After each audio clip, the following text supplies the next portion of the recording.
Hello everyone, कैसे हैं आप लोग? तो अभी तक हम लोगों ने मोनोसेक्राइड का जो नाम है वो देख लिया था। हमने ये देखा कि मोनोसेक्राइड जो होता है, जो 3 कार्बन वाला होता है ट्राइओज, 4 कार्बन वाला टेट्रोज, 5 कार्बन वाला पेंटोज, 6 कार्बन वाला हेक्सोज, 7 कार्बन वाला हेप्टोज, ये सारे थे। तो चलिए स्टार्ट करते हैं हम लोग यहाँ पे किसका स्ट्रक्चर, ग्लूकोज का। तो मोनोसेक्राइड में जो मोस्ट कॉमन एग्जांपल है वो है हमारे सामने बच्चों ग्लूकोज। ग्लूकोज का फॉर्मूला आप सभी लोगों को मालूम है, C6H12O6। इसको इस तरीके से लिखते हैं, चूंकि इसमें 6 कार्बन होते हैं इसलिए ये हेक्सोज माना जाता है। तो ग्लूकोज जो होता है वो कौन होता है, हेक्सोज होता है। तो चलिए इसका स्ट्रक्चर बनाते हैं। इसका स्ट्रक्चर ना पहले लीनियर स्ट्रक्चर बनाया जाएगा, ओपन चेन स्ट्रक्चर बनाया जाएगा। तो कितने कार्बन है, 6 कार्बन है। तो कार्बन 1 2 3 4 5 और 6, ये 6 कार्बन हो गए। अब यहां पे अल्डिहाइड ग्रुप को जोड़ दिया जाएगा। यहां पे जो है अल्कोहल ग्रुप जुड़ा होगा और H होगा, यहां पे H होगा और ये अल्कोहल ग्रुप होगा। यहाँ पे अल्कोहल ग्रुप है और ये H हुआ, अल्कोहल ग्रुप है और यहाँ पे कौन हुआ, H हुआ।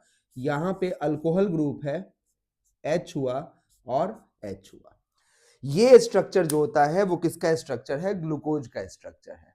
ग्लूकोज के स्ट्रक्चर में आप काउंट कर सकते हैं 6 कार्बन अवेलेबल है, 12 हाइड्रोजन है और 6 ऑक्सीजन है। अच्छा, चूंकि इसके इस कार्बन पे अल्डिहाइड ग्रुप जुड़ा हुआ है, अल्डिहाइड बच्चों CHO को कहते हैं। तो चूंकि देखो CHO है ना, तो चूंकि फर्स्ट पोजीशन पे अल्डिहाइड है तो नेमिंग जो किया जाएगा उसमें प्रायोरिटी इसी को दिया जाएगा। तो फर्स्ट नंबर ये होगा, सेकंड नंबर ये होगा, थर्ड नंबर ये होगा, फोर्थ नंबर ये है, फिफ्थ नंबर ये है और सिक्स्थ नंबर ये है। तो बताओ पहले वाले नंबर पे कौन सा ग्रुप यहाँ पे जुड़ा हुआ है, अल्डिहाइड जुड़ा हुआ है। तो बताइए ग्लूकोज में अल्डिहाइड होता है कि नहीं, बिल्कुल होता है। वो शुगर जिसमें अल्डिहाइड ग्रुप होगा उसको हम लोग एल्डोज कहते हैं, और वो शुगर जिसमें कीटोन ग्रुप होगा उसको हम लोग कीटोज कहते हैं। तो बताइए ग्लूकोज कैसा है, तो ग्लूकोज है अल्डिहाइड ग्रुप कैरी करने वाला, तो क्या बोला जाएगा, इसे अल्डोज बोला जाएगा। अच्छा, ये जो अल्डिहाइड ग्रुप है ये अभी किसी के साथ अटैच्ड नहीं है, फ्री है। और चूंकि ये फ्री है तो इसका नेचर कैसा होगा, रिड्यूसिंग इन नेचर होगा। मतलब अगर हम इसको ऐसा अपॉर्चुनिटी दे किसी रीएजेंट को रिड्यूस करने का, तो ये बिल्कुल उस रीएजेंट को क्या कर देगा, रिड्यूस कर देगा।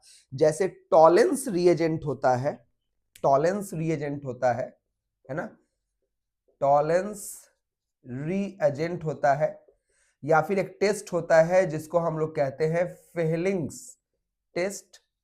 इसमें जो रीएजेंट यूज होता है ना, इसमें रीएजेंट में कौन मौजूद होता है, Cu+ होता है।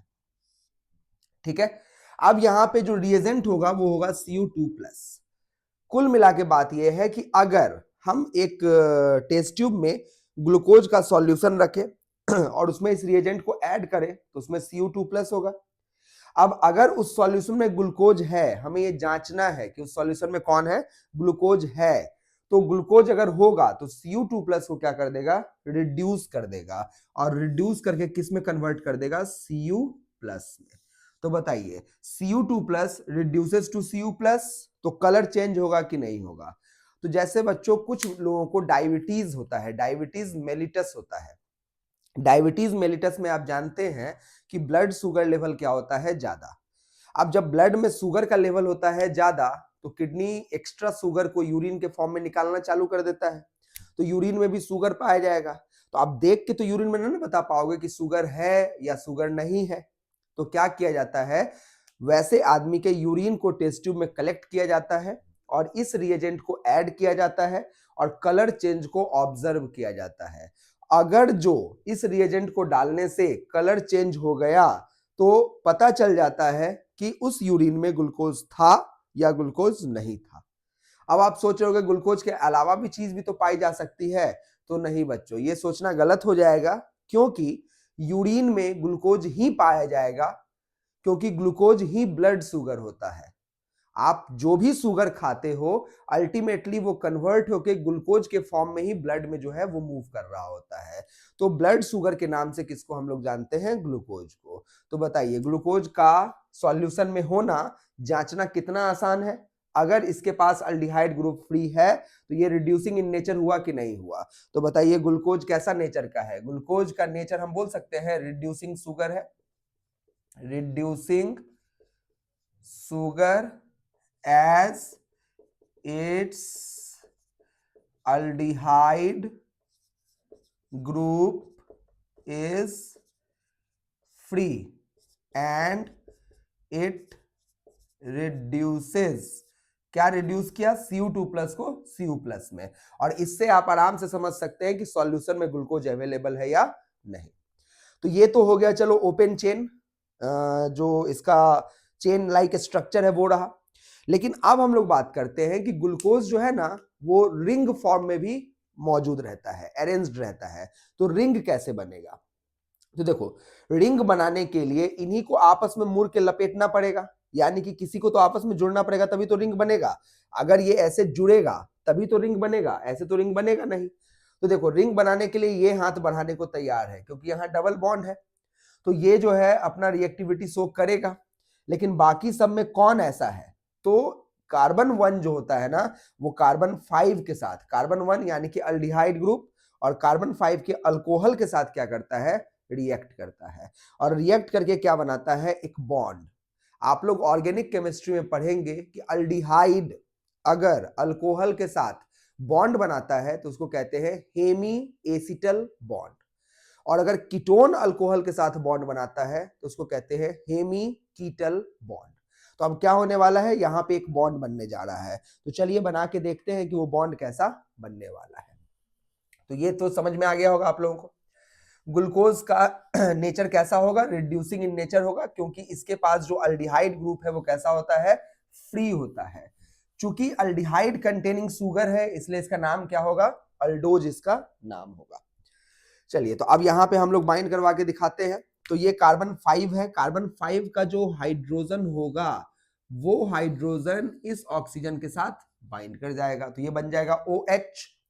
तो जैसे ही OH बनेगा तो एक बॉन्ड टूट जाएगा, तो कार्बन को एक बॉन्ड की कमी हो जाएगी, तो कार्बन जो है वो एक बॉन्ड बना लेगा किसके साथ? इस ऑक्सीजन के साथ, यहां पे बॉन्ड बना लेगा। तो टेम्पोरली आपको ये स्ट्रक्चर कैसा दिखेगा? तो देखिए टेम्पोरली आपको स्ट्रक्चर दिखेगा carbon, carbon 2, carbon 3, carbon 4, carbon 5, carbon 6। देखिए कार्बन 1 और 5 के बीच में ऑक्सीजन की मदद से यहां पे एक बॉन्ड बन चुका है जिसका नाम क्या है? Hemiacetal bond. यही वाला ऑक्सीजन है, वहां पे लिखा हुआ है। अच्छा कार्बन 1 पे एक हाइड्रोजन तो एज इट इज रहेगा, उसमें तो हमने छेड़खानी किया ही नहीं है। अच्छा कार्बन 2 में कोई डिस्टरबेंस नहीं है, तो जैसे जो लिखा हुआ है वो लिख दिया जाएगा OH और H। कार्बन 3 में भी कोई डिस्टरबेंस नहीं है तो H और OH। कार्बन 4 में भी कोई डिस्टरबेंस नहीं है तो OH और H। कार्बन 5 का H तो एज इट इज लिख दिया जाएगा, तो एज इट इज लिख दिया जाएगा। और इसको तो आप लिख सकते हो ना CH2OH, ये छठा वाला कार्बन है, इसको तो सीधा लिख सकते हैं CH2OH। ठीक है, चलिए तो अब इस O का क्या हुआ? तो ये तो O नहीं रहा, अब OH बन चुका है, तो OH जो है इस कार्बन पे जुड़ा हुआ होगा।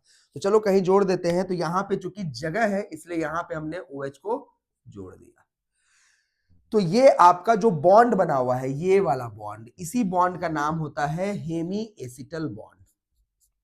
हेमी एसिटल बॉन्ड, ये हेमी एसिटल बॉन्ड बनके तैयार हो चुका है।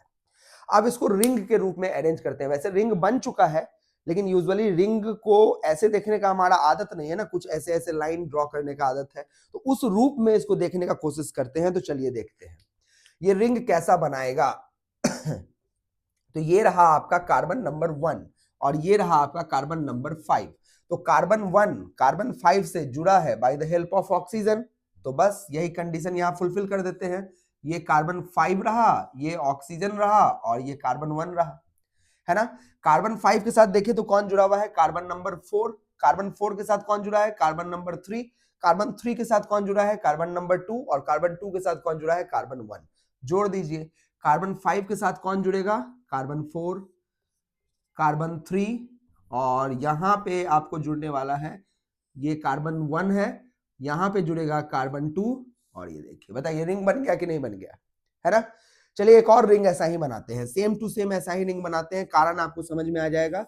कार्बन 5 ऑक्सीजन, कार्बन 1 और इधर होगा कार्बन 4, इधर होगा कार्बन 3, इधर होगा कार्बन 2 और ये देखिए रिंग बन के तैयार है। अब सब कुछ सजा दीजिए जो यहाँ पे HOH लगा हुआ है।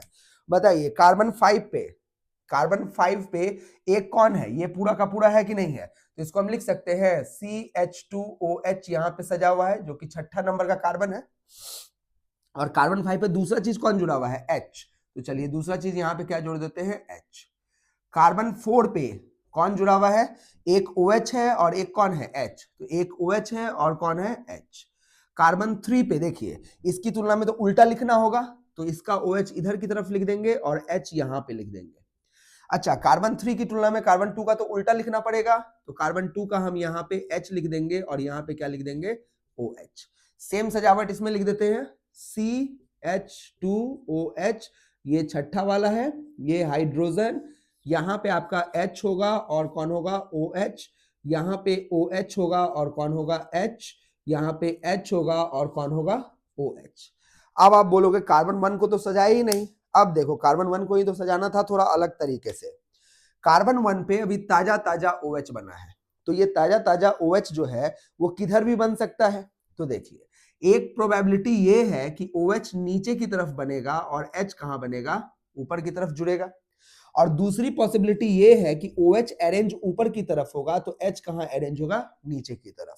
यानी कि जो अभी एकदम ताजा बना है, जो पहले से था उसको तो हम चेंज नहीं कर सकते हैं, लेकिन जो न्यूली फॉर्म्ड, न्यूली अटैच्ड है, वो तो किधर भी हो सकता है, या तो नीचे की तरफ अरेंज हो सकता है या ऊपर की तरफ अरेंज हो सकता है। अगर जो नीचे की तरफ अरेंज हुआ तो ये ग्लूकोज का, बताओ ये दोनों ग्लूकोज ही है और ये दोनों एक दूसरे का आइसोमर ही है, मतलब इन दोनों को एक दूसरे का हम क्या कहेंगे, आइसोमर कहेंगे। बस यहां पे आपको फर्क दिख रहा होगा OH का, यहां पे OH नीचे की तरफ है, वो भी कौन से कार्बन पे, पहले कार्बन पे। यहां OH ऊपर की तरफ है, वो भी कौन से कार्बन पे, पहले कार्बन पे। और पहला कार्बन कोई ऐरा गहरा कार्बन नहीं है, ये वही कार्बन है जो रिड्यूसिंग इन नेचर है। अगर आपसे पूछेगा ग्लूकोज का रिड्यूसिंग सेंटर कहां होता है, तो आप बोलोगे पहला कार्बन पे होता है, क्योंकि फर्स्ट कार्बन ही तो अल्डिहाइड है, वही तो रिड्यूस करने की एबिलिटी रखता है, तो इसलिए वही तो आपका रिड्यूसिंग इन नेचर होगा। तो बताओ यहाँ फर्स्ट कार्बन कौन सा कार्बन है, ऐरा गहरा कार्बन या रिड्यूसिंग नेचर है, तो इसका नेचर रिड्यूसिंग है। और इस रिड्यूसिंग पे आप देखो OH नीचे की तरफ है या OH ऊपर की तरफ है, तो ये दोनों एक दूसरे का क्या कहलाएगा, आइसोमर। और ऐसे आइसोमर को हम लोग कहते हैं एनोमर। इस आइसोमर को क्या कहते हैं हम लोग, एनोमर। और एनोमर के इस रूप को हम लोग क्या कहेंगे, अल्फा ग्लूकोज, अल्फा ग्लूकोज। और इसको क्या कहेंगे बच्चों, बीटा ग्लूकोज। तो बताओ alpha glucose and beta glucose are, तो अल्फा ग्लूकोज और बीटा ग्लूकोज एक दूसरे का क्या हो गया, एनोमर हो गया। एनोमर एक आइसोमर होता है और एक ऐसा आइसोमर होता है जिसमें रिड्यूसिंग कार्बन पे OH का पोजीशन जो होता है वो इंटरचेंज होता है। और चूंकि हमको मालूम है कि जो ग्लूकोज है उसका रिड्यूसिंग सेंटर नंबर 1 पे होता है, तो आपको इसमें OH का पोजीशन कहां चेक करना होता है बच्चों, नंबर 1 पे चेक करना होता है। अगर जो गलती से आपने नंबर 2, नंबर 3, नंबर 4, नंबर 5 पे चेक कर लिया, तो आप एनोमर नहीं आप एपिमर पढ़ने लग जाओगे। तो यहां एक चीज की सावधानी होनी बहुत जरूरत है, और वो ये है कि आपको रिड्यूसिंग बोला गया है तो रिड्यूसिंग पे ही चेक करना है। तो OH नीचे की तरफ तो अल्फा, OH ऊपर की तरफ तो बीटा। तो बताइए ये दोनों स्ट्रक्चर रिंग कैसे बना ग्लूकोज का, समझ में आया कि नहीं आया। तो ग्लूकोज का ये था लीनियर चेन स्ट्रक्चर, और इस लीनियर से हमने रिंग बनाने का तरीका आपको बताया कि इस तरीके से बनता है। प्लस इस तरीका में एक और चीज आपने सीख लिया कि ये दोनों एक दूसरे का एनोमर है, alpha form of glucose and beta form of glucose. तो स्ट्रक्चर ऑफ ग्लूकोज आप लोगों को क्लियर हो चुका होगा। ऐसे ही हम लोग देखने वाले हैं स्ट्रक्चर ऑफ फ्रक्टोज। अगर हम फ्रक्टोज के स्ट्रक्चर के बारे में बात करें ना बच्चों, तो मॉलिक्यूलर फॉर्मूला तो यही होगा, लेकिन जो स्ट्रक्चर होगा वो ऐसा नहीं होगा। तो चलिए देखते हैं स्ट्रक्चर में क्या डिफरेंस आने वाला है। तो स्ट्रक्चर जो होगा वो थोड़ा सा अलग होने वाला है। तो चलिए देखते हैं, है ना। और ये एल्डोज भी नहीं होने वाला है, ये कुछ और होने वाला है। प्लस फ्रक्टोज जो होता है उसमें कीटोन ग्रुप पाया जाता है, तो जाहिर सी बात है वो कैसा होगा, वो आपको होगा हेमी कीटल होगा, है ना। तो चलिए देखा जाए, यहाँ पे जो स्ट्रक्चर हम बनाने जा रहे हैं वो किसका स्ट्रक्चर है, फ्रक्टोज का। फॉर्मूला तो यही होगा। चलिए 6 कार्बन, 1 2 3 4 5 6 कार्बन। यहां सेकेंड नंबर पे ना कीटोन ग्रुप जुड़ा हुआ होगा, सेकेंड नंबर पे कीटोन ग्रुप होगा, बाकी सब एज इट इज होगा। OH होगा, यहां पे OH और H होगा, यहां पे भी OH और H होगा, यहां पे OH H और H होगा, और यहां पे भी OH H एंड H होगा। तो बताइए नेमिंग के अनुसार कहां से फर्स्ट नंबरिंग डाला जाए, तो कीटोन के सबसे नजदीक वाला carbon first, second, third, fourth, fifth, sixth. तो बताओ क्या यहां पे कीटोन ग्रुप फ्री है कि नहीं है, तो बिल्कुल फ्री है। और कीटोन ग्रुप फ्री है तो बताओ क्या ये रिड्यूस करेगा, हाँ रिड्यूस करेगा। ये भी वो वाला रिएक्ट जो है, जो अभी ग्लूकोज किया था रिड्यूसिंग, वो वाला काम ये भी करेगा, और ये भी Cu2 प्लस को रिड्यूस करके Cu प्लस में कन्वर्ट कर देगा। तो अगर किसी सॉल्यूशन में फ्रक्टोज है या नहीं है ये आपको जांचना है, तो आप आराम से इसको टॉलेंस रिएजेंट के साथ या फेलिंग टेस्ट के थ्रू पता कर सकते हैं। क्लियर है। ये भी रिड्यूसिंग इन नेचर है, लेकिन ये क्या है, कीटोन ग्रुप है। और अभी जस्ट हमने बताया है वो शुगर जिसमें कीटोन ग्रुप पाया जाएगा उसको आप अल्डोज नहीं क्या कहोगे, कीटोज कहोगे। तो इसको हम लोग कहेंगे कीटोज है ना। फ्रक्टोज जो होता है वो क्या होता है, कीटोज होता है। चलिए क्या ये रिंग नहीं बनाएगा, हाँ बिल्कुल बनाएगा। और ये रिंग कैसे बनाएगा, सेम उसी प्रक्रिया से। कार्बन 2 जो होगा वो कार्बन 5 के साथ, मतलब ये जो इसका हाइड्रोजन है कार्बन 5 का, वो कौन ले लेगा, ये ऑक्सीजन। तो एक बॉन्ड यहाँ पे कम हो जाएगी, तो ये कार्बन जो है वो किसके साथ बाइंड कर जाएगा, इस ऑक्सीजन के साथ by the help of a bond. और उस बॉन्ड का नाम क्या होगा बच्चों, हेमी कीटल बॉन्ड। चलिए टेम्पोरली उसको बना के दिखाते हैं उस स्टेज को। तो हम यहाँ लिख सकते हैं ना CH2OH, इस वाले को, ये पहला वाला है। अच्छा इसके साथ ये कार्बन 2 है, यहां पे आपको जो है ये इस तरीके से जुड़ा हुआ दिखाई देगा। ये कार्बन 3 हो गया, ये कार्बन 4 हो गया, ये कार्बन 5 हो गया, और ये देखिए ऐसे जुड़ा हुआ है। और यहां पे आप छठे वाले कार्बन को लिख सकते हैं CH2OH। चलिए इस पांचवें के इधर कौन है, H है, तो ये तो रहेगा। इस चौथे पे इधर कौन है, OH है, और यहां कौन है, H है। यहां पे H है और इधर कौन है, OH है। क्लियर है। चलिए यहां पे एक नया अभी कौन बना है, OH बना है। यहां पे एक नया कौन बना है, OH बना है। तो इसकी कहानी फिर वही होगी, या तो ये ऊपर की तरफ रिंग जब बनाया जाएगा तो या तो ये ऊपर की तरफ आपको अरेंज दिखेगा, या फिर किधर दिखेगा, नीचे की तरफ अरेंज्ड दिखेगा। तो चलिए देखते हैं इसको बनाकर रिंग के फॉर्म में, जैसे इसको रिंग बनाए हैं।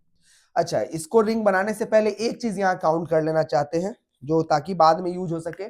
बताओ ये ग्लूकोज का जो रिंग बना हुआ है इसमें कितने जो एटम है वो रिंग का पार्ट है, तो 1 2 3 4 5 6। तो ये 6 मेंबर रिंग हुआ कि 5 मेंबर रिंग हुआ, तो 6 मेंबर रिंग हुआ। कार्बन नहीं गिनना है, अगर रिंग में ऑक्सीजन है ना तो ऑक्सीजन को भी गिनना है। तो ग्लूकोज बताओ जो रिंग बनाया है वो कितना मेंबर्ड रिंग बनाया है, तो 6 मेंबर्ड रिंग बनाया है। तो क्या फ्रक्टोज भी 6 मेंबर्ड बनाएगा, चलो देखते हैं, पता नहीं शायद बना दे। लेकिन ग्लूकोज याद रखना, ग्लूकोज कितना मेंबर्ड रिंग बनाया है, 6 मेंबर्ड रिंग बनाया है। 6 मेंबर्ड रिंग को ऑर्गेनिक केमिस्ट्री में पायरन रिंग के नाम से जाना जाता है। चूंकि ये मोनोसैकेराइड है इसलिए इसको पायरानोज कहा जाता है ना। तो 6 मेंबर्ड रिंग पायरानोज होता है। चलिए ये देखते हैं कितना मेंबर्ड रिंग बनाएगा। तो ऑब्वियस सी बात है आइडिया आपको मिल चुका होगा, कितना लाइन खींचना होगा, 2। कितने रिंग बनाने वाले हैं, 2।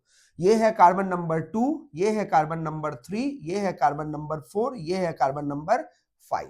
अरेंज कीजिए। कार्बन नंबर 2 को लिख दिया जाए यहां पे ऑक्सीजन, और ये रहा कार्बन 5। बताइए सही है। कार्बन 2 ऑक्सीजन कार्बन 5, सही है कि नहीं है? कार्बन 2 के साथ कौन जुड़ा है? 3, 3 के साथ कौन जुड़ा है? 4, 4 के साथ कौन जुड़ा है? 5, जोड़ दो। 2 के साथ कौन जुड़ा है? 3, 3 के साथ कौन जुड़ा है? 4, और 4 के साथ कौन जुड़ा है? 5। बताओ रिंग बना कि नहीं बना? बिल्कुल। कितना मेंबर्ड रिंग है बच्चों? कितना मेंबर्ड रिंग है? गिनो गिनो फटाफट। 5 मेंबर्ड रिंग है। यहाँ पे 5 मेंबर्ड रिंग आपका बन के तैयार हो चुका है। ये रहा कार्बन 3, ये रहा कार्बन 4, और ये देखिए 5 मेंबर्ड रिंग बन चुका है। देखिए ग्लूकोज का जो रिंग था वो 6 मेंबर्ड था, और जो फ्रक्टोज का रिंग है वो कितना मेंबर्ड है? 5 मेंबर्ड रिंग है। चलिए अब सब कुछ एज इट इज सजाते हैं। यहां देखते हैं क्या है HOH का पोजीशन। कार्बन 5 जो है उस पे हम यहां पे लिख सकते हैं छठा वाला CH2OH, ये 6th वाला, और यहां पे कौन हो जाएगा? हाइड्रोजन हो जाएगा। कार्बन 4 पे लिखा जा सकता है OH और H। कार्बन 4 की तुलना में आप देख लो 3 उल्टा है, तो जाहिर सी बात है इसका उल्टा लिखना होगा OH और H। क्लियर है? इसका भी सेम लिखेंगे CH2OH, ये 6th वाला है, यहां पे H, यहां पे OH, और ये रहेगा H, और यहां पे OH, और ये कौन रहेगा? H। अब कार्बन 2 को देखा जाए। जो कार्बन 2 है उस पे आपको दो चीज सजाना है, एक तो इस OH को अरेंज करना है और एक इसको अरेंज करना है। तो चलिए अरेंज करते हैं। ये दो तरीके से अरेंज हो सकता है। पहला तरीका कौन सा होगा? पहला तरीका ये होगा कि इसमें पहला कार्बन CH2OH को ऊपर अरेंज कर दिया जाए, तो OH को नीचे अरेंज कर दिया जाए। दूसरा तरीका हो सकता है OH को ऊपर अरेंज कर दिया जाए, तो CH2OH कहां लिखा हुआ मिलेगा आपको? नीचे लिखा हुआ मिलेगा। तो कॉमन सेंस है, वही कहानी गोल घूम के फिर से आ गई।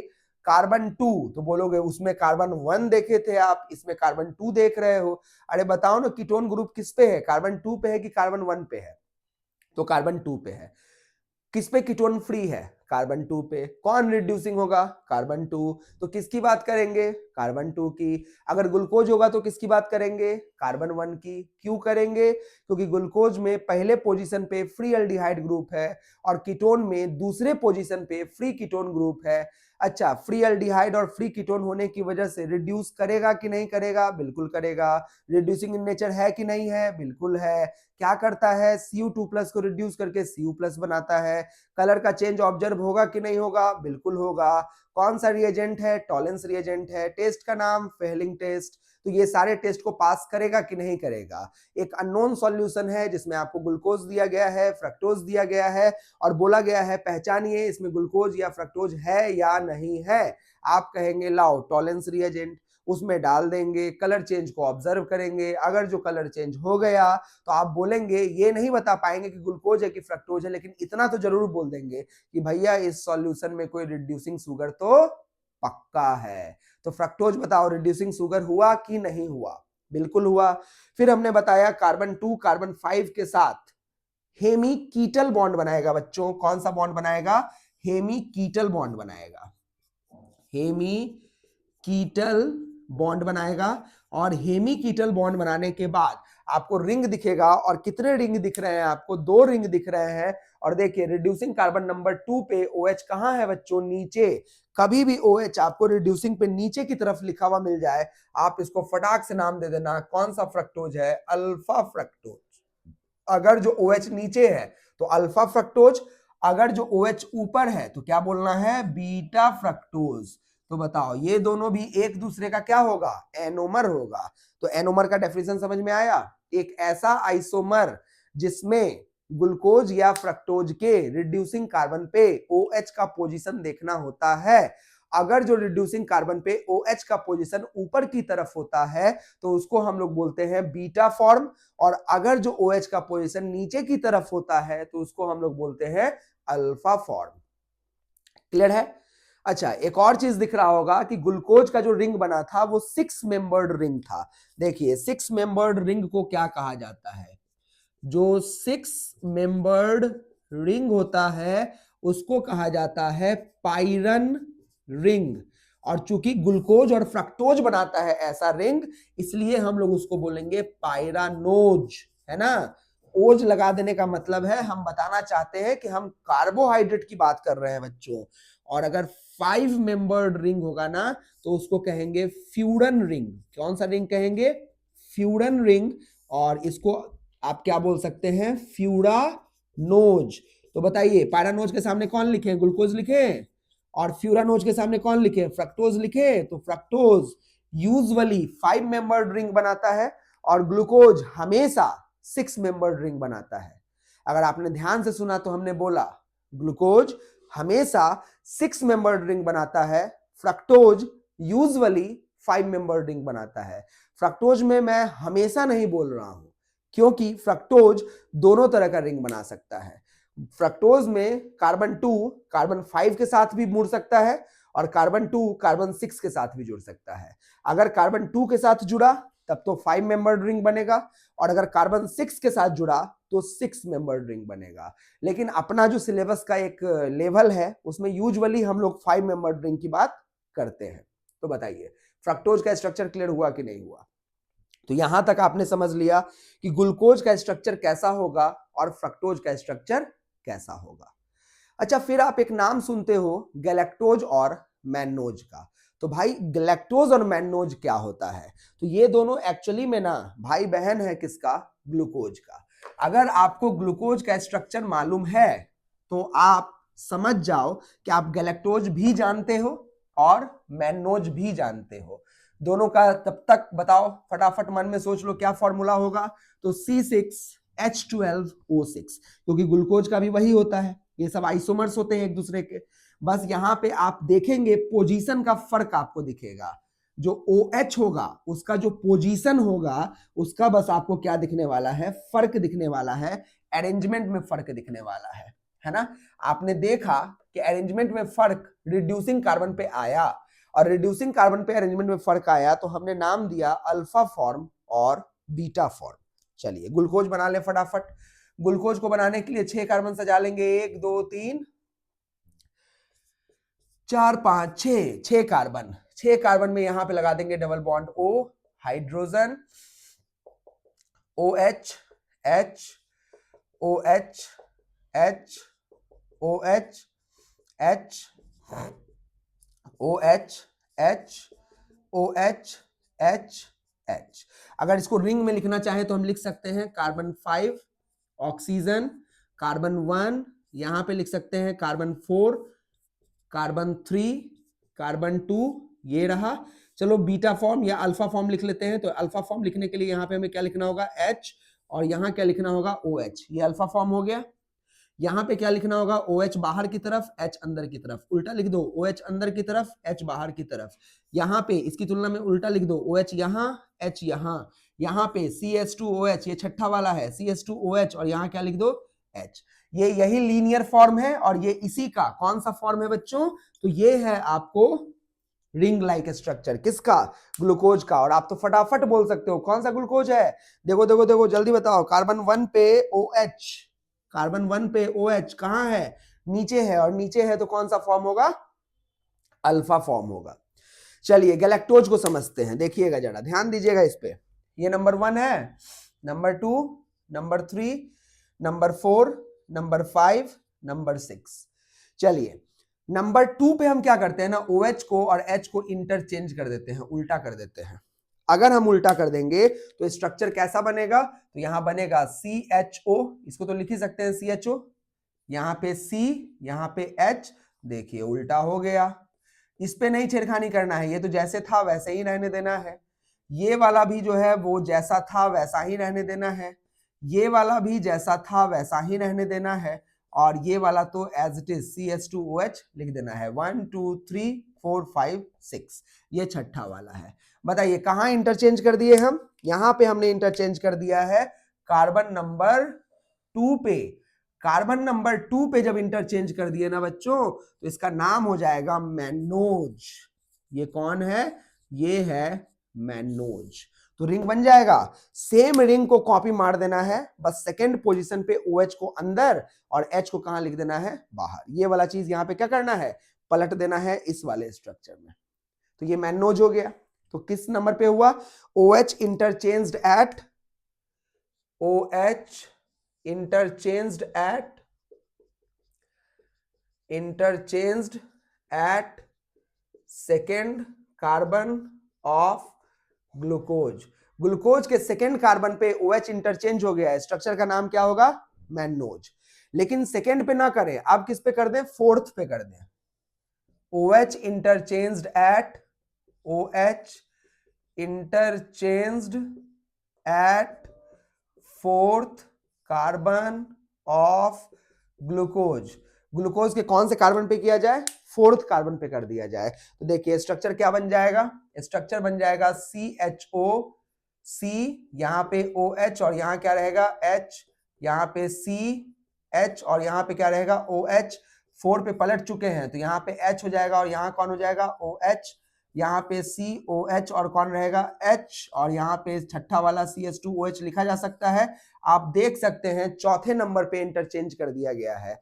इसके चौथे पे OH उधर की तरफ है, राइट हैंड साइड है, और H जो है वो लेफ्ट हैंड साइड है, जबकि इधर OH हो गया आपको लेफ्ट हैंड साइड और H हो गया आपको राइट हैंड साइड। इस स्ट्रक्चर का नाम क्या होगा बच्चों? इस स्ट्रक्चर का नाम होगा गैलेक्टोज। इस स्ट्रक्चर का नाम होगा गैलेक्टोज। अगर हम रिंग बनाना चाहें तो फटाफट बना सकते हैं। कार्बन 5, कार्बन 1, है ना, कार्बन 4, कार्बन 3, कार्बन 2, और ये रहा यहाँ पे OH नीचे की तरफ, H ऊपर की तरफ, यहाँ पे H अंदर, OH बाहर, OH अंदर, H बाहर। लेकिन यहाँ OH जो हो जाएगा वो ऊपर हो जाएगा और H नीचे हो जाएगा, और यहाँ CH2OH रहा और यहाँ पे कौन रहा? H। आप देखो जरा इसके कार्बन 4 पे, इसके कार्बन 4 पे OH कहाँ है? नीचे, और इसके कार्बन 4 पे OH कहाँ है? ऊपर। ये स्ट्रक्चर कौन सा स्ट्रक्चर है बच्चों? गैलेक्टोज। अल्फा बीटा मत कर देना। अल्फा बीटा करने के लिए हमने बताया है कौन से नंबर पे चेंज करना होगा? रिड्यूसिंग कार्बन पे। और ग्लूकोज का रिड्यूसिंग सेंटर कौन होता है? कार्बन 1 होता है। तो बताइए इसको क्या बोलेंगे हम? गैलेक्टोज। लेकिन गैलेक्टोज में भी तो रिड्यूसिंग सेंटर होगा, गैलेक्टोज में भी रिड्यूसिंग सेंटर होगा, और गैलेक्टोज में जो रिड्यूसिंग सेंटर होगा वो भी तो पहला वाला ही होगा क्योंकि एल्डिहाइड है, और पहला वाला अगर होगा तो उसमें OH नीचे है। तो इस गैलेक्टोज को आप कौन सा गैलेक्टोज कहना चाहेंगे? बहुत सही, अल्फा गैलेक्टोज। तो बताइए मैनोज भी तो रिड्यूसिंग होगा, मैनोज भी रिड्यूसिंग होगा क्योंकि पहले पोजीशन पे कौन है? एल्डिहाइड है, और अगर पहला पोजीशन पे एल्डिहाइड है तो बताइए ये रिड्यूसिंग इन नेचर होगा कि नहीं होगा? बिल्कुल होगा। और इसमें भी हम पहला पे OH अगर बनाएंगे, आप कॉपी पे बनाना, OH अगर बनाएंगे तो नीचे ही बनाएंगे, तो ये कौन सा ग्लूकोज हो जाएगा आपका? अल्फा मैनोज हो जाएगा। तो चूंकि रिंग नहीं बनाए हैं इसलिए हम अल्फा नहीं लिख पाएंगे, क्योंकि रिंग के लिए अल्फा बीटा वर्ड यूज होता है, ना कि ओपन चेन के लिए। चूंकि यहां हमने रिंग बनाया था इसलिए अल्फा लिख दिया, इसमें रिंग हमने नहीं बनाया है इसलिए हम अल्फा यहां पे नहीं लिख रहे हैं। तो अब आप तुम बताओ C6H12O6 का गुत्थी क्लियर हुआ कि नहीं हुआ? जब कोई ग्लूकोज बोलता है तो C6H12O6, फ्रक्टोज बोलता है तो C6H12O6, गैलेक्टोज बोलता है तो C6H12O6, मैनोज बोलता है तो C6H12O6। लेकिन सारा का सारा क्या सेम ही चीज है? तो देखो केमिकल फॉर्मूला तो सेम है लेकिन अरेंजमेंट सबका अलग अलग है, इसलिए ऐसे कंपाउंड को हम एक दूसरे का आइसोमर कहते हैं। क्या कहते हैं? आइसोमर कहते हैं। और एक ऐसा आइसोमर होता है जिसमें पोजीशन का फर्क होता है, जिसमें आपको दिखा अगर रिड्यूसिंग कार्बन पे OH का पोजीशन इंटरचेंज होगा तो उसको हम कहेंगे एनोमर। अगर रिड्यूसिंग कार्बन के अलावा के कार्बन पे पोजीशन का चेंज होगा तो हम कहेंगे एपीमर। तो बताओ ग्लूकोज का गैलेक्टोज कौन है? एपीमर है, क्योंकि इसमें फोर्थ कार्बन पे चेंज हो रहा है। ग्लूकोज का मैनोज कौन है? एपीमर है, क्योंकि यहां पे किस पे चेंज हो रहा है? सेकेंड कार्बन पे चेंज हो रहा है। लेकिन क्या ग्लूकोज का एपीमर या एनोमर फ्रक्टोज होगा? ना, क्योंकि फ्रक्टोज में पोजीशन चेंज नहीं हो रहा है, फंक्शनल ग्रुप ही चेंज हो जा रहा है। ग्लूकोज में जो फंक्शनल ग्रुप है वो अल्डिहाइड है, और फ्रक्टोज में जो फंक्शनल ग्रुप है वो कौन है? कीटोन है। क्लियर है? तो ये रहा आपका all about the topic related with एक प्रॉब्लम C6H12O6 को क्या मानना है। अगर लिखा हो तो ग्लूकोज भी है, फ्रक्टोज भी है, गैलेक्टोज भी है, मैनोज भी है। मतलब दिखावे के जीवन में चारों एक जैसा लग रहा है, लेकिन हकीकत में आओ तो चारों बिल्कुल अलग अलग है। कोई में पोजीशन का फर्क है और कोई में तो फंक्शनल ग्रुप का ही क्या होता है, फर्क होता है। इसको हम लोग कहते हैं आइसोमर है ये सब एक दूसरे का। क्लियर हो चुका है? तो ये तो था ग्लूकोज के बारे में। अच्छा, जब आप ग्लूकोज को स्टडी करेंगे ना, तो आप देखो जरा एक चीज और बताओ, अभी चूंकि स्ट्रक्चर बना हुआ है तो इसको साथ में ही निपटा देते हैं। अगर ग्लूकोज को बायोलॉजी वाले लोग बोलेंगे तो ग्लूकोज ही बोलेंगे। बायोलॉजी वाले क्या बोलेंगे? तो बोलेंगे ग्लूकोज है, पानी में घुल जाता है तो सॉल्युबल इन वाटर है, अच्छा मीठा लगता है, स्वीट इन टेस्ट है, यानी कि शुगर है। अब थोड़ा बायोलॉजी वाले केमिस्ट्री का भी उपयोग कर लेंगे और फिर बोलेंगे कि अच्छा इसमें अल्डिहाइड ग्रुप है इसलिए अल्डोज है, अच्छा अल्डिहाइड ग्रुप फ्री होता है इसलिए अगले को रिड्यूस कर सकता है इसलिए रिड्यूसिंग शुगर है। लेकिन एकदम प्योर केमिस्ट्री का जो आदमी होगा वो क्या बोलेगा इसको? तो वो बोलेगा ग्लूकोज बोलेगा बाद में, क्योंकि केमिस्ट्री वाले को ना कंपाउंड्स दिखते हैं और जब वो दिखते हैं तो दिखेगा अरे अल्कोहल है अल्कोहल है अल्कोहल है अल्कोहल है, ढेर सारा अल्कोहल है, तो बोलेगा पॉलीहाइड्रोक्सी। क्या बोलेगा? पॉलीहाइड्रोक्सी। और कौन है भाई साहब? अल्डिहाइड है। तो ग्लूकोज को ग्लूकोज ना बोल के वो बोलना पसंद करेगा पॉलीहाइड्रोक्सी अल्डिहाइड। और कीटोन को क्या बोलना पसंद करेगा? Polyhydroxy ketone. यानी कि बताओ, आप बायोलॉजी के अगर हो तो ग्लूकोज को क्या बोलोगे? ग्लूकोज बोलोगे। मीठा है, शुगर है, ये बोलोगे। लेकिन केमिस्ट्री वाले लोग उसको क्या बोलेंगे? Polyhydroxy aldehyde. और कीटोन को क्या बोलेंगे? Polyhydroxy ketone. मतलब फ्रक्टोज को क्या बोलेंगे? ठीक है। तो कुल मिला के कार्बोहाइड्रेट को हम एक और तरीके से डिफाइन करने का नजरिया आया कि नहीं आया? कार्बोहाइड्रेट को हम एक और तरीके से डिफाइन कर सकते हैं। हम बोल सकते हैं कि they are either polyhydroxy aldehyde और they are polyhydroxy ketone. Clear है? तो बताइए ये चीज क्लियर हुआ कि नहीं हुआ? हो चुका है। चलिए, अब ग्लूकोज का जब स्ट्रक्चर आप देखते होंगे, कहीं पे पढ़ेंगे, बायो में तो ज्यादा मेंशन नहीं किया गया है, लेकिन चूंकि हम लोगों को केमिस्ट्री भी पढ़ना होता है, केमिस्ट्री में भी बायोमोलिक्यूल्स आता है, तो जब आप पढ़ते होंगे ना तो ग्लूकोज के नाम में ना स्मॉल डी और स्मॉल एल का चर्चा दिखता होगा। ऐसे ग्लूकोज के नाम में ज्यादातर आपको जो दिखेगा वो स्मॉल डी का चर्चा दिखेगा। अच्छा, स्मॉल डी नहीं लिखा होगा ना तो प्लस का साइन लिखा हुआ होगा। तो आखिरकार ये स्मॉल डी का खेल क्या है और स्मॉल एल का खेल क्या है? इसको जैसे बायोलॉजी में क्या इस्तेमाल होने वाला है, ऐसा तो बहुत खास इस्तेमाल नहीं होगा, लेकिन केमिस्ट्री भी तो अपना टॉपिक है तो वहां तो इस्तेमाल होगा। तो एकदम कम शब्दों में जैसे आपको समझ में आ सके और नीट में कोई परेशानी ना हो, तो उतना लायक हम लोग समझने का कोशिश करते हैं। चलिए, होता क्या है ना, स्मॉल डी या फिर इसको हम लोग बोलते हैं प्लस, स्मॉल डी का फुल फॉर्म होता है डेक्स्ट्रो रोटेटरी। Dextrorotatory. और स्मॉल एल को हम लोग बोल सकते हैं, माइनस का सिंबल देते हैं और इसको कहा जाता है लीवो रोटेटरी। लीवो रोटेटरी है ना। डेक्स्ट्रो रोटेटरी जो होता है ना, इसका मतलब होता है clockwise rotation. Clockwise rotation. Clockwise rotation, घड़ी जैसे चलती है अगर वैसे कुछ रोटेट हो रहा है तो आप कहेंगे डेक्स्ट्रो रोटेटरी है। और अगर काउंटर क्लॉकवाइज हो रहा है या एंटी क्लॉकवाइज हो रहा है तो इसको आप क्या कहने वाले हैं? Levorotatory. Anticlockwise rotation. घड़ी किधर की तरफ मूव करती है, कभी गौर किया है? बाईं तरफ मूव करती है कि दाईं तरफ मूव करती है? तो दाईं तरफ मूव करती है, तो दाईं तरफ का डी निकाल दिए। बाईं तरफ मूव करती है तो बाईं का अंग्रेजी लेफ्ट, और लेफ्ट का क्या निकाल दिए? एल निकाल दिए। ये बस आपको याद करने में क्या करेगा? मदद करेगा। चलिए पहले इसका गुत्थी समझते हैं कि है क्या। होता ये है ना कि हम लोगों को क्या करना है, एक बीम ऑफ लाइट लेना है। ले लिए। इस बीम ऑफ लाइट में आपको अलग अलग प्लेन का लाइट दिखेगा, अलग अलग प्लेन का। देखिए, एक प्लेन ये रहा, एक प्लेन ये रहा, एक प्लेन ये रहा, एक प्लेन ये रहा। लेकिन हमको ना सारे प्लेन वाला नहीं चाहिए, क्योंकि इसमें जब बहुत प्लेन के लाइट होंगे, लाइट जब बहुत सारे प्लेन्स में होंगे, तो अगर हम इनको रोटेट भी करवा देंगे तो कौन किधर रोटेट किया ये आप नहीं बता पाओगे, क्योंकि आप इंडिविजुअल को पकड़ नहीं पाओगे। तो अगर आप इस बीम के रोटेशन को पढ़ना चाहते हो तो आपको कैसा बीम लेना होगा? एक ऐसा लाइट लेना होगा, बीम लेना होगा जिसमें एक ही प्लेन का लाइट हो या सेवरल प्लेन्स के हो। तो एक ही प्लेन का हो, तो इसके लिए इसको हम लोग क्रॉस करवाएंगे किसके थ्रू? पोलराइजर के through. Passes via polarizer, passes via polarizer, so plane polarized light obtained. अब पोलराइजर की ये क्वालिटी होती है कि वो सारे प्लेन को अलाउ नहीं करता है, सिर्फ एक ही प्लेन को अलाउ करता है। तो कोई एक प्लेन को अलाउ किया होगा, हम मान लेते हैं इस प्लेन को अलाउ किया होगा। मेरे सहूलियत के हिसाब से, मेरे आसानी के हिसाब से हमने मान लिया इस वाले को अलाउ किया होगा। तो ये बताओ सारा प्लेन वाला है या सिर्फ एक प्लेन? सारे प्लेन पोलराइज्ड हो गए एक प्लेन में, तो एक प्लेन वाला हो गया। अब इसको क्या करना है ना, पास करना है।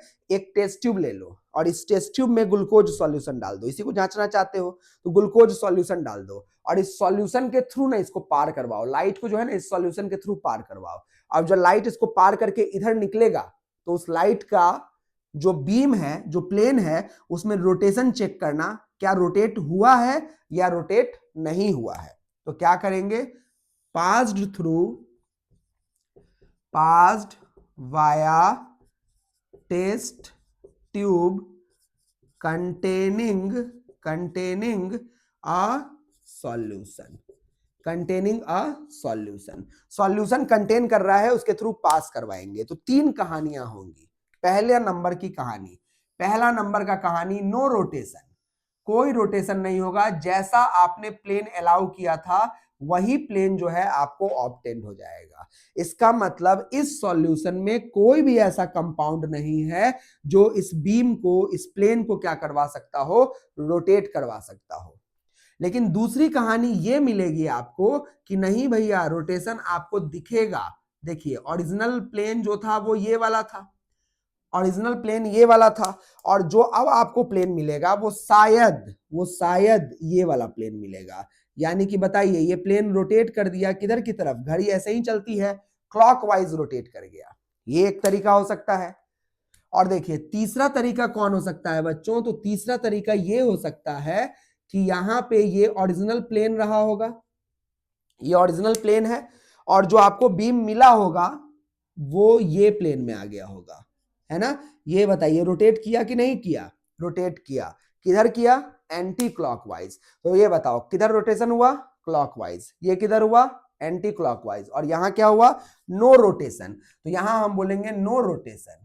नो रोटेशन का मतलब है कि सॉल्यूशन में कोई भी ऐसा कंपाउंड नहीं है जो प्लेन पोलराइज लाइट को रोटेट करवा सकता है। तो याद रखना, कोई भी कंपाउंड जिसके थ्रू अगर आप प्लेन पोलराइज लाइट को पार करवा रहे हैं, ध्यान से सुनना, कोई भी कंपाउंड जिसके थ्रू आप प्लेन पोलराइज लाइट को पार करवा रहे हैं और अगर उसमें कोई रोटेशन ऑब्जर्व नहीं होता है तो वैसे कंपाउंड को हम कहते हैं ऑप्टिकली इनएक्टिव कंपाउंड। कौन सा कंपाउंड? Optically inactive. तो ये बताइए कैसा होगा?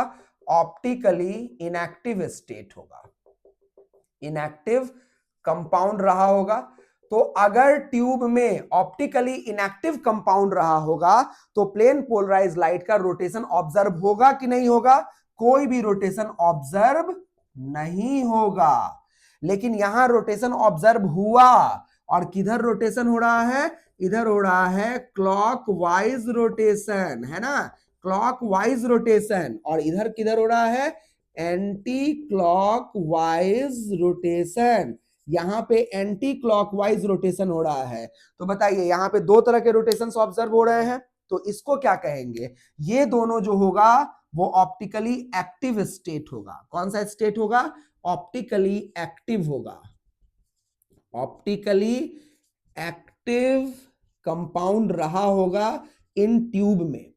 तो समझ में आ गया यहां पे कि इस ट्यूब में, इस सॉल्यूशन में ऑप्टिकली एक्टिव कंपाउंड है या नहीं है। अगर जो ऑप्टिकली इनएक्टिव रहा होगा तब तो कोई रोटेशन ऑब्जर्व नहीं होगा, अगर ऑप्टिकली एक्टिव रहा होगा तब तो रोटेशन ऑब्जर्व होगा। लेकिन आप देखो रोटेशन भी दो तरह का ऑब्जर्व हो रहा है। तो अगर जो क्लॉकवाइज रोटेशन होगा, तो क्लॉकवाइज मतलब दायां की तरफ रोटेट होना, और दायां का डी निकाल देंगे तो कौन सा रोटेशन होगा, ये होगा आपको डी फॉर्म। ये कौन सा फॉर्म होगा, डी फॉर्म होगा। और ये है बायां एंटी क्लॉकवाइज, लेफ्ट का एल निकाल देंगे तो ये कौन सा फॉर्म होगा, एल फॉर्म। यानी कि यहां से एक और चीज समझ में आया कि ऑप्टिकली एक्टिव कंपाउंड कितने फॉर्म में एग्जिस्ट करता है, दो फॉर्म में। किसने फॉर्म में, दो फॉर्म में। इन फॉर्म्स को भी आइसोमर ही कहा जाता है एक दूसरे का, और ये दो ऐसे आइसोमर होते हैं जो ऑप्टिकली एक्टिव होते हैं, तो इसको ऑप्टिकली एक्टिव आइसोमर के नाम से जाना जाता है। तो बताइए ऑप्टिकल एक्टिविटी शो किया कि नहीं किया, तो सिंपल लॉजिक है, प्लेन पोलराइज्ड लाइट को सॉल्यूशन के थ्रू पार करवाना है।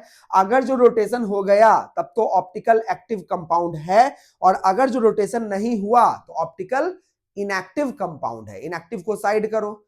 अगर एक्टिव कंपाउंड है तो भैया कैसा है, तो कैसा रोटेट करवाया है, क्लॉकवाइज, तो डी वाला है। अच्छा स्मॉल डी ही लिखना बच्चों, कैपिटल डी नहीं। कैपिटल डी की कहानी कुछ और है, यहां स्मॉल डी। स्मॉल डी यानी कि डेक्स्ट्रो रोटेटरी। स्मॉल एल ही लिखना है, इसका मतलब है कौन सा, लीवो रोटेशन या लीवो रोटेटरी। ग्लूकोज दोनों फॉर्म में एग्जिस्ट करता है, स्मॉल डी भी स्मॉल एल भी, लेकिन नेचुरली जो ग्लूकोज मिलता है वो ज्यादातर कौन से फॉर्म में एग्जिस्ट करता है, स्मॉल डी फॉर्म में। इसलिए आपको हर जगह पे ग्लूकोज का पूरा नाम लिखा हुआ मिलता होगा, अल्फा बाजू में प्लस ग्लूकोज। तो अल्फा का मतलब क्या है, कार्बन 1 पे OH कहां होगा, नीचे की तरफ। प्लस का मतलब क्या है कि इसके थ्रू लाइट पार करवाएंगे तो किधर रोटेट करवा देगा, क्लॉकवाइज रोटेट करवा देगा।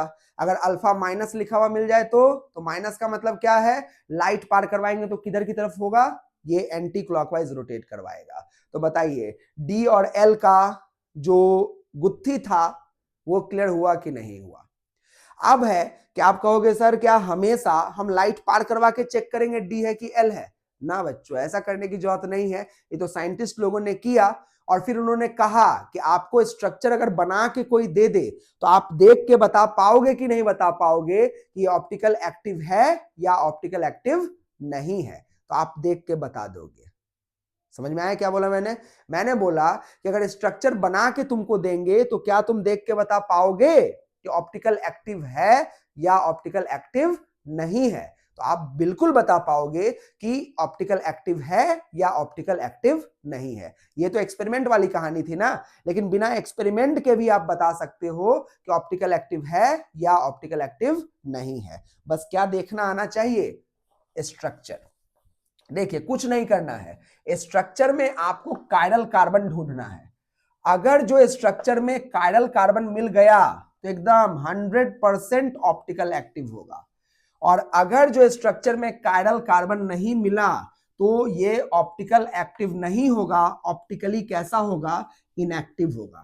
कायरल कार्बन कितने बॉन्ड बना सकता है, 4। कार्बन किस फॉर्म में एग्जिस्ट करेगा, टेट्राहेड्रल फॉर्म में।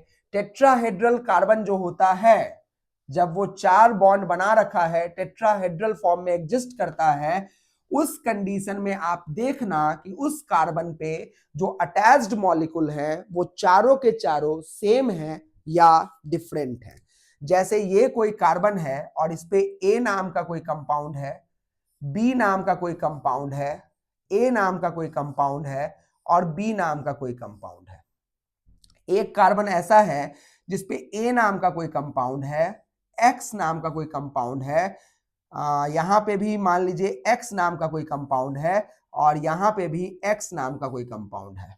और एक कंडीशन ऐसा है जिसमें कार्बन पे ए नाम का कंपाउंड है, एक्स नाम का कंपाउंड है, वाई नाम का कंपाउंड है और जेड नाम का कंपाउंड है।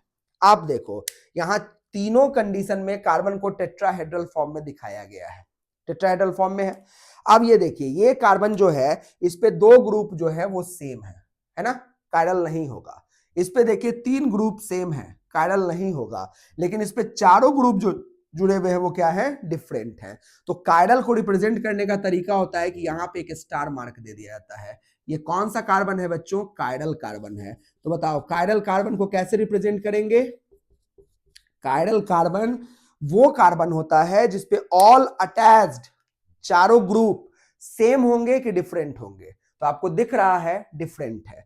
और इन दोनों कार्बन को आप कौन सा कार्बन कहेंगे? तो कायरल नहीं है तो ए कायरल, इसको कहा जाएगा ए कायरल कार्बन। तो ये कार्बन भी कौन सा कार्बन है? ए कायरल। और ये कार्बन भी कौन सा कार्बन है? ए कायरल। क्लियर है? तो ये कायरल कार्बन हो गया और ये दोनों ए कायरल कार्बन हो गया। तो मुद्दा क्या है? मुद्दा ये है कि अगर किसी भी कंपाउंड में, ग्लूकोज में, फ्रक्टोज में या किसी में भी आपको कायरल कार्बन एक भी अगर दिख जाता है तो आप कह देना कि ये ऑप्टिकली एक्टिव तो होगा, है ना? तो ऑप्टिकल एक्टिव और इनएक्टिव को पहचानने का सबसे भयंकर तरीका, बहुत आसान तरीका, और वो कौन है? Presence of chiral carbon. तो अब तो आप आराम से बता दोगे ग्लूकोज है कि नहीं है। तो चलिए ग्लूकोज का स्ट्रक्चर बनाते हैं, और ग्लूकोज का स्ट्रक्चर बना के आप आइडेंटिफाई करके जरा बताओ हमें कि उसमें कायरल कार्बन होता भी है या नहीं होता है। कायरल कार्बन होगा या नहीं होगा? कायरल कार्बन है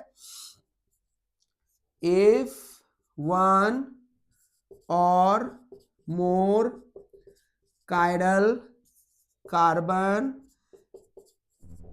present in a structure, then compound is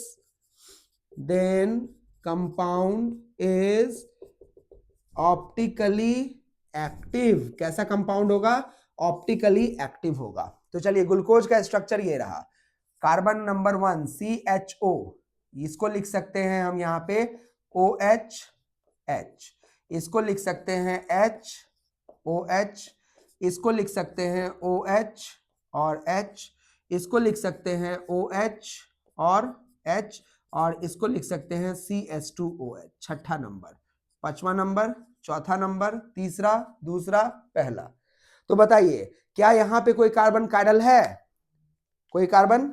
पांचवा कार्बन पे ध्यान देना, पांचवा कार्बन पे ध्यान देना। तो अगर फिफ्थ कार्बन को हम लिखना चाहें तो ऐसे लिख देते हैं। फिफ्थ कार्बन पे एक ग्रुप कौन है बच्चों? OH है। दूसरा ग्रुप कौन है? तो H है। अच्छा, तीसरा ग्रुप कौन है? तो CH2OH है। चौथा ग्रुप कौन है? तो यहां पे लोग हड़बड़ी कर देते हैं ना कि चौथा भी तो कार्बन है जुड़ा हुआ है। अरे नहीं, चौथा ये सारा हो गया, चौथा ये सारा हो गया। तो इसको अगर हम लिखना चाहेंगे तो हमको लिखना पड़ेगा C4। ऑक्सीजन कितने हैं? हाइड्रोजन कितने हैं? तो हाइड्रोजन है 1 2 3 4 5 6 7, हाइड्रोजन हो गया 7। और ऑक्सीजन कितने हैं? 1 2 3 और 4, ये है। तो बताओ कार्बन 5 पे चारों ग्रुप जो जुड़ा है वो सेम है कि डिफरेंट है? डिफरेंट है। तो बताओ कार्बन 5 कायरल कार्बन हुआ कि नहीं हुआ? बिल्कुल हुआ।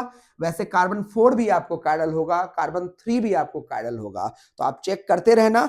हमको तो एक भी अगर कायरल कार्बन होगा तो आप इसको बोल सकते हैं ऑप्टिकली एक्टिव है। वैसे ही आप फ्रक्टोज का भी चेक कर लेना, अगर आपको कायरल दिख जाता है बोल देना ऑप्टिकली एक्टिव है। आप वैसे ही गैलेक्टोज का भी चेक कर लेना, अगर आपको दिख जाता है तो बोल देना ऑप्टिकली एक्टिव है। वैसे ही आप मैनोज का भी चेक कर लेना, अगर आपको दिख जाता है तो बोल देना ऑप्टिकली एक्टिव है। क्लियर हो चुका है? अगर ऑप्टिकली एक्टिव है तो पूछना लाइट किधर रोटेट करवाता है, दायां कि बायां? अगर दायां करवाता है तो स्मॉल d फॉर्म, अगर बायां करवाता है तो स्मॉल l फॉर्म। कितना आसान है। दूसरा चीज, कार्बन, ग्लूकोज के कार्बन नंबर 1 को रिड्यूसिंग कार्बन कहते हैं। रिड्यूसिंग कार्बन पे रिंग अगर बनाओगे और OH नीचे लिखा है अल्फा ग्लूकोज, अगर OH ऊपर लिखा है तो बीटा ग्लूकोज। अगर फ्रक्टोज में रिड्यूसिंग कार्बन नंबर 2 होता है, रिंग बनाओगे, अगर नीचे OH लिखा है तो अल्फा फ्रक्टोज, अगर OH ऊपर लिखा है तो बीटा फ्रक्टोज। कितना आसान है। तो आप एकदम आसान तरीकों से इन सारी चीजों को समझ सकते हैं, जो कि उम्मीद है समझ में आया होगा। तो ये था मोनोसैकेराइड्स के स्ट्रक्चर्स के बारे में। क्लियर है सभी लोगों को? अच्छा, अब इनका कुछ नाम है जो आपको ध्यान होना चाहिए। जैसे ग्लूकोज, ग्लूकोज जो होता है वो आपको ब्लड में पाया जाता है, इसलिए ग्लूकोज को हम लोग ब्लड शुगर के नाम से जानते हैं। अंगूर नाम का एक फल होता है ग्रेप, और ग्रेप का जो मिठास होता है उसमें बहुत ज्यादा मात्रा में कौन होता है? ग्लूकोज। इसलिए ग्लूकोज को ग्रेप शुगर के नाम से भी हम लोग जानते हैं। वैसे सारे फ्रूट्स में फ्रक्टोज होता है, इसलिए फ्रक्टोज को फ्रूट शुगर के नाम से जाना जाता है। सबसे मीठा मोनोसैकेराइड फ्रक्टोज होता है, ग्लूकोज नहीं होता है बच्चों। फ्रक्टोज बहुत मीठा होता है। इनफैक्ट सबसे मीठा नेचुरल ऑब्टेनिंग कार्बोहाइड्रेट भी जो होता है वो फ्रक्टोज ही होता है, सबसे मीठा नेचुरल ऑब्टेन। अब आर्टिफिशियल आप कुछ भी बना लो, उसकी बात हम नहीं कर रहे हैं। नेचुरली ऑब्टेन्ड सबसे मीठा अगर कार्बोहाइड्रेट कोई है तो वो है फ्रक्टोज। इनफैक्ट चीनी से भी मीठा, चीनी जो आपके किचन में रहता है जिसको सुक्रोज कहा जाता है, उससे भी मीठा होता है कौन? फ्रक्टोज।